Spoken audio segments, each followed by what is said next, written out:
Dasturimiz davom etadi. Toshkent tibbiyot akademiyasi Urganch filiali talabalari tomonidan "Biz birga yengamiz" shiori ostida targ'ibot tadbirlari o'tkazildi.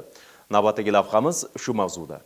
O'z salomatligimizga eng avvalo o'zimiz mas'ulmiz. Butun dunyoda avj olgan koronavirus pandemiyasi esa buni yana bir bor isbotladi. Biroq so'nggi kunlarda fuqarolar karantin qoidalari va gigiyenaga amal qilishni biroz susaytirishni boshladilar.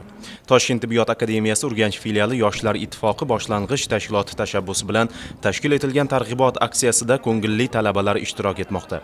Ular Urganch shahridagi turli muassasalarda, bozorlar, odamlar ko'p to'planadigan joylarga va jamoat transportlariga o'zlari tomonidan tayyorlangan targ'ibot plakatlarini ilib qo'yishmoqda. Targ'ibot materiallarini asosiy mazmuni bugungi kunda insoniyatni qiynayotgan pandemiyani tezroq yengishga qaratilgan. Biz birga yengamiz.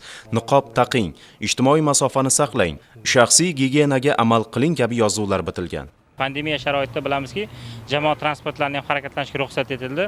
Bu albatta jamoa fuqarolarimizga keng imkoniyatlar yaratib berdi. Shunday bo'lishiga qaramasdan, hali pandemiya davom etmoqda.